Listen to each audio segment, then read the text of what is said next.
Nagbabalik po ang Saganang Mamamayan at patuloy po kasama pa rin natin Senator Ferdinand Bongbong Marcos. Naiwan po yung tanong at inyo pong reaksyon. May kinalaman po sa nabanggit ni Kong Dante, Senator Bongbong. Nakalimutan ko na. Nagkasiyahan kasi tayo rito habang nag-break. Nakalimutan ko na rin eh. Hindi, ang sinasabi natin, paano marireconcile yun? Ano? Ang CCT, 46 billion yata kung susumahin natin. Nagsimula yan noong 2010 ng 25 billion. At bawat taon ay umaakyat hanggang sa 2015, nasa 65 billion na ang ginagastos. Pero kaya naman nung simula halimbawa gamitin natin na halimbawa yung CCTs ay sa umpisa nung pinag-aaralan namin yung unang taon na budget ni President Aquino ay nakita na namin mga problema sa implementasyon dahil halimbawa sa CCTs hindi dinaan sa local government at hindi namin malaman kung saan nakuha yung listahan ng mga magiging beneficiary ng CCTs. At marami tayong nakikita na binibigyan ng CCT ang mga may trabaho naman, yung iba wala mang anak, yung iba hindi naman talaga mahirap. Hindi nga malaman kung saan nanggaling ito. Hindi, meron silang pangmatuwid dyan, Senador. Kasi daw, hindi namin ipadadaan sa local government. Kasi, alam mo naman, pagka yan ay napolitika, siyempre sila yung gagawa ng listahan. Puro bata-bata system. Hindi ganito yung gusto namin maging panuntunan. Ito yung kanilang katulad. Dahilan din, ngunit madali namang bantayan yan eh. At maraming, halimbawa, ang DSWD, pag mag-i-implement ng CCTs, paano nila malalaman kung sino ang mahirap, sino ang mga nangangailangan? At ang DSWD hanggang region lamang yan. Ngunit ang LGU hanggang barangay, may opisyal na elected official. At ang trabaho ng isang local government executive, wala nang ginawa yan kundi gumawa ng listahan ng mga naghihirap para alam namin pagka nung governor ako, alala ko that meron kami isang file na sa halos bawat sitio, bawat barangay, bawat bayan, bawat lungsod, may listahan kami, yung mga talagang nangangailangan ng tulong, nangangailangan ng atensyon. Kaya sana naman, ginamit man lang yun. Madali namang bantayan yun pagkalalo na kapag meron kayong mga tauhan sa lokal, alam naman nila kung sino yung mga political indigent, yung tinatawag political appointee, political na ganito. At pwede namang iwasan yan basta't bantayan ng mabuti.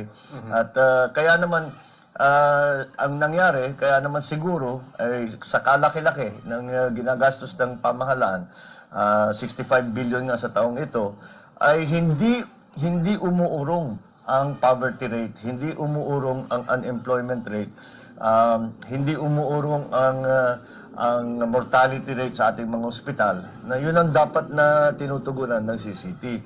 Kaya siguro, pag-aralan uli natin, hindi lamang yung programa, at kung hindi yung ating pag-implement. Dapat siguro, Senador, pag-aralan talaga. Kasi doon sa salita pa lang pantawid Pag sinabi mo kasing pantawid, transitional ito Parang tentative ito O sige, naitawid mo nga. Pagdating doon sa kanya, hindi pa siya masyadong nakakahakbang. Kumbaga sa isang batang nag-aaral pa lang na maglakad, pinabayaan mo na. Ang tendency, Senador, baka bumalik uli yun sa kanyang pinanggalingan. Sa makatwid, naitawid mo lang, pero wala tayong masyadong na-accomplish. Doon sa pagtatawid na yun, at doon sa pagkatawid niya, at yung alalay na dapat na ibigay mo, doon ba maraming o malaki ba yung pagkukulang doon sa aspeto na yun? Sa palagay ko, kasi dapat ang pantawid, ng kagaya nga nasabi, transitional, dapat may tutunguan yan. At may darating ang panahon na bibitawan mo. Dahil hindi naman pwede, basta't habang buhay na, basta't nagbibigay lang ang gobyerno ng benepisyo dun sa taong. Kailangan maghanap din siya ng trabaho, kailangan din tuparin niya yung mga pangangailangan ng kanyang pamilya, yung mga pangangailangan ng kanyang komunidad. Ito'y dito ang nagiging problema na pagkatapos ang unang sa simula na pagbigay ng CCTs, ano ngayon? Hindi naman maaari hanggang hanggang kamatayan, ganun na lang ang gagawin. Wala Kaya- ka bang nakikitang exit program sa kanila? dapat makahanap ng trabaho, dapat makahanap ng mas magandang sitwasyon na hindi na mangailangan nitong tulong ng gobyerno na ito. Katulad ng isang batang naglalakad pa lang, meron siyang andador. Alam mo naman yung andador. Ikaw, gumamit ka rin naman ng andador. Pareho tayo nun eh. Ngayon, pag inalis mo na yung andador, senador, abay, kinakailangan, matatag na yung tuhod niya. Kasi pag alis nun, baka mami, masubsubuli yun. Wala tayong masyadong naging tagumpay doon sa programa na yun. So ano ang... ako, gusto ko na sanang itanong, kaya lang si Jen ang magtatanong kasi nun eh. Ang sabi Sige, ikaw na muna. Ito, ang isa sa mga nabanggit na magandang punto, sabi, unemployment rate, 6% na lamang daw po.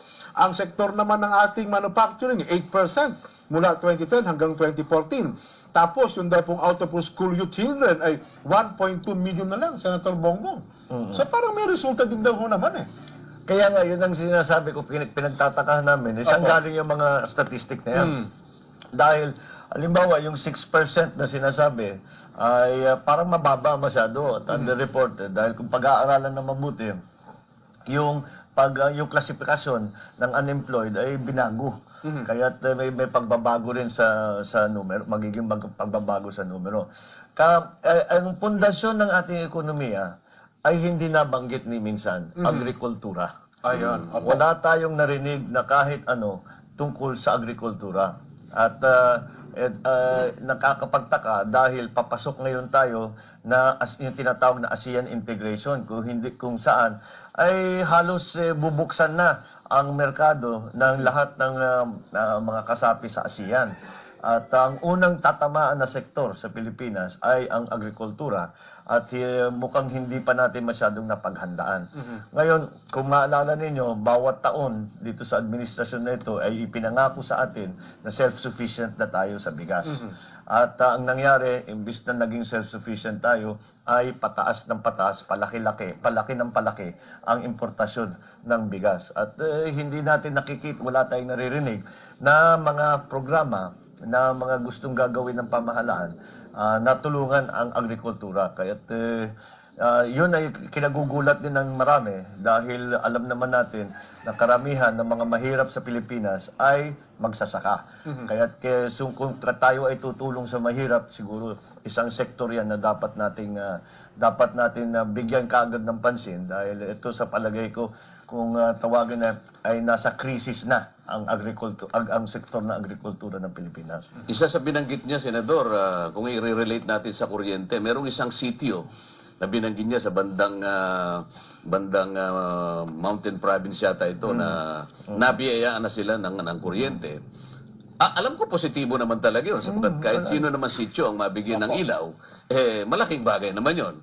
Ang problema, mukhang hindi nabanggit sa pangkalahatan, na tayo ang pinakamataas na ang singil sa kuryente naman. Kung ang pag-uusapan, parang nga sa buong mundo yata tayo na yung pinakamataas. Dapat siguro, hindi lamang yung nailawan mo ang isang sityo, kung hindi, isang malaking tungkulin din siguro na dapat ipaalala sa ating mga namiminuno na, teka muna, paano naman yung paggamit ng kuryente? Bakit naman tayo pinakamataas sa buong daigdig? Kung hindi man sa buong Asya lang. Hindi ba dapat tiningnan din ng Pangulo, Senador, na kung paano yung rationalization ng presyo ng kuryente? Yun na nga ang aking sinasabi kanina, ay merong halimbawa na isang sityo. Kagaya na sabi mo, wala naman masama, mabuti, malaking pagbabago yan pagka nadalhan na ng kuryente ang isang sityo. Ilang libong sityo ang nasa Pilipinas. At alam natin, hanggang ngayon ay may brownout na halos 8 oras sa Mindanao, araw-araw. Sa Visayas, meron 3-4 na oras na brownout. Dito sa Luzon, medyo ligtas pa tayo. Pero lagi tayong sinasabihan na mag-ingat at maghanda dahil baka magka-brownout din dito. Kaya yun yung sinasabi ko nga, maraming mga ipinakitang halimbawa na specific doon sa isang lugar, doon sa isang tao. Pero hindi natin masyadong narinig kung ano ang naging epekto sa buong madla, sa buong Pilipinas. Ang sabi nila, Jen, indication na yung maraming palakpak Pero yung marami raw palakpak, Senator, galing di yata sa business sector. Mukhang yung business sector yata, napaligaya yata. Pero nakalimutan yata, yung higit na nakararami, na mga kababayan nating nakalupasay pa rin sa hirap. Kagaya Salita ng... po yung Executive Director ng MBC Kong, ha? ano sabi? Yung Makati Business Club, di ba? Sabi, mukhang kapuri-puri daw po yung ginawa ni Pangulong Noy sa sektor ng pagnenegosyo. Pero Jen, mukhang maring banggitin ni Senador Bong. Mukhang hindi yata nabanggit na yung foreign direct investment natin na medyo maganda na sana nung umpisa. Halos kalahati yata inilabas. Ano kaya naging dahilan nun, Senador Bong? Dahil isinama sa foreign direct investment, ang dun sa numerong yun, ang dapat ang pagka-foreign direct investment, yung nangangapital, yung nagdadala ng pondo galing sa ibang bansa at nangangapital ng isang malaking negosyo, tatayo ng planta, magtatayo ng negosyo.